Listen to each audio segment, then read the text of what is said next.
Okay, I took care of a couple things off camera.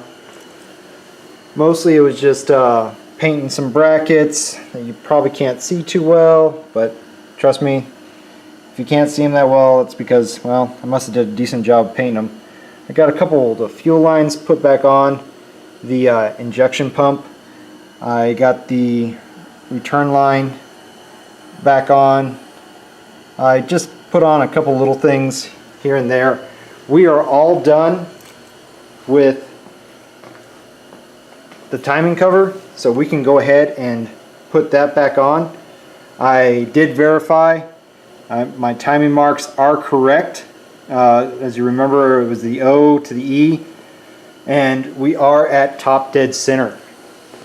Now, one thing I did notice is that it's hard to see, but if you peek down in there with a flashlight kind of right in there, you can see the pin going into the timing cover to verify top dead center. As you recall, that's our pin right there. And the way I have it right now is you can actually hear it first going in.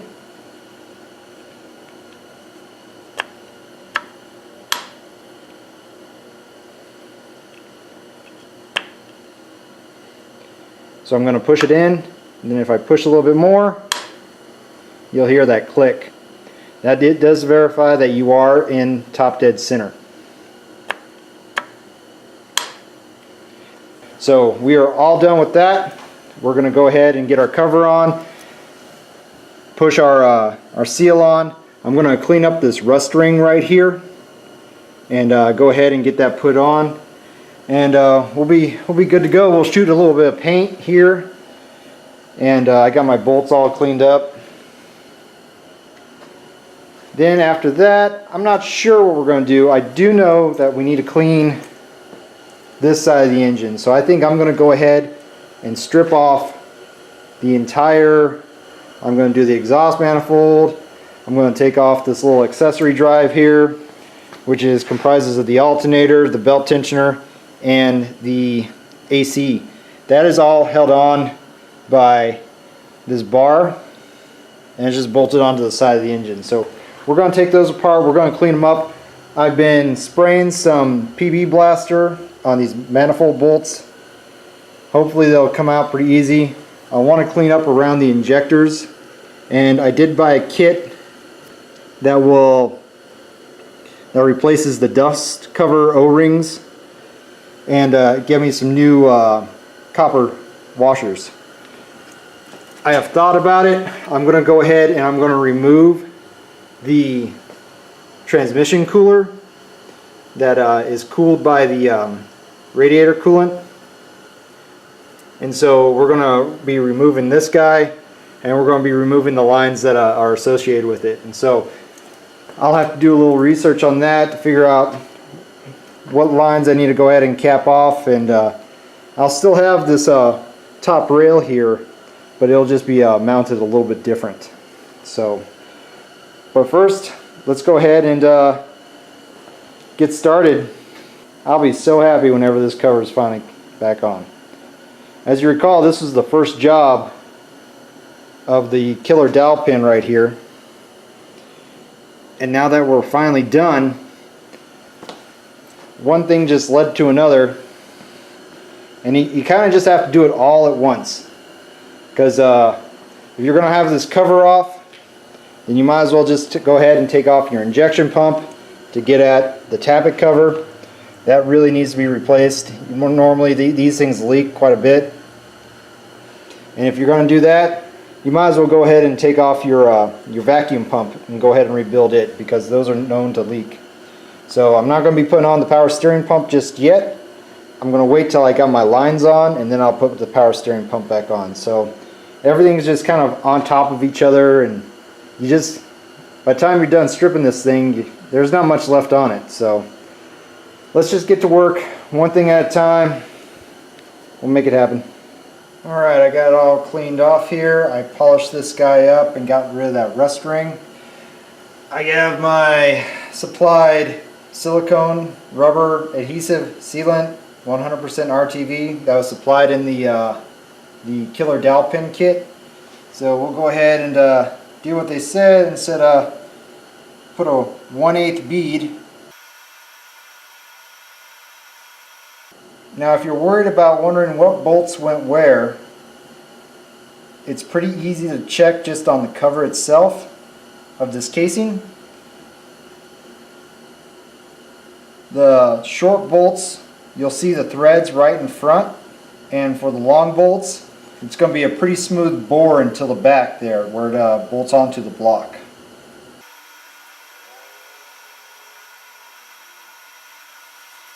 We'll get all these bolts started hand tight, and then we'll torque them down to spec.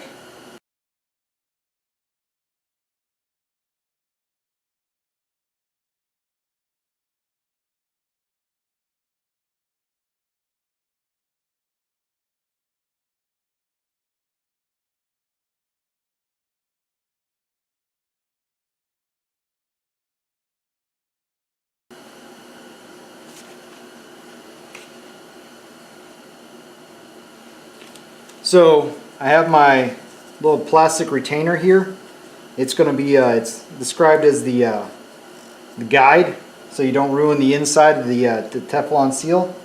So you're going to get this guy on. Oops, add on backwards.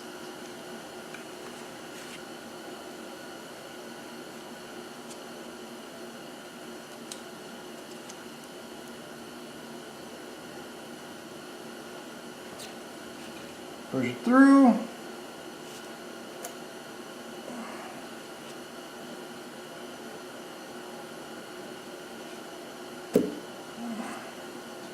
Alright, let's get a couple bolts started. Like I said, you just gotta look for the ones that are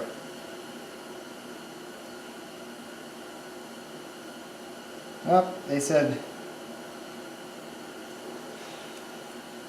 put a little RTV on that guy.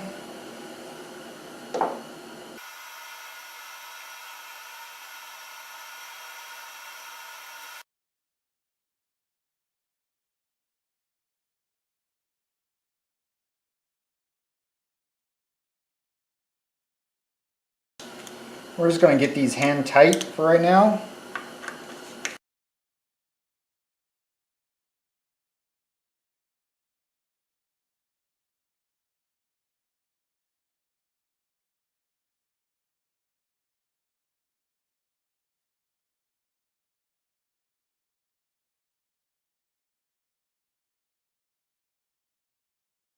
Now for this guy, if you're wondering where it's at, it goes right there. And if you're questioning it, you can still see the indent on it where it seats in. For that little special washer guy. And if you put it in the wrong place, just let the stuff cure and move it back.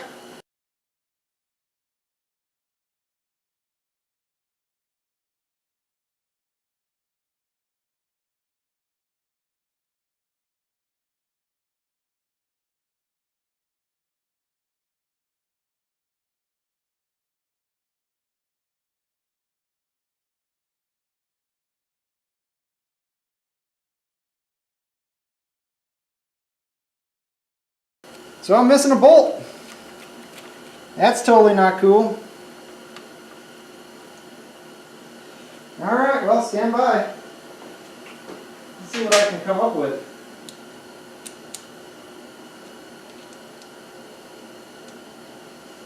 Alright. Pull that guy out. We're good. Just gotta find a bolt. Go ahead and clean this stuff up here. Got a little crazy with the RTV. That stuff's starting to set pretty fast. Okay, I think this guy might be long enough. Just need, no, it's way too long. Okay, I found a temporary one here that is too short. Alright, I found a temporary bolt here that should work. Get it tightened down. And then whenever I figure out where I'm messing up at, we'll go ahead and switch the bolts around. So, not a big deal. Alright, I'm going to let that sit for a little bit. And then whenever we come back, I'm going to go ahead and torque them down to 18 foot-pounds. Alright, so it's been about an hour. I'm going to go ahead and torque down my, my bolts here. There's a couple brackets that I'm missing. My speed sensor, I believe went somewhere like around here or here, something like that. And then I actually have a bracket right here for my spring holder for my injection pump. So I got that painting right now. We will just put it back on after this stuff has had time to sit and dry.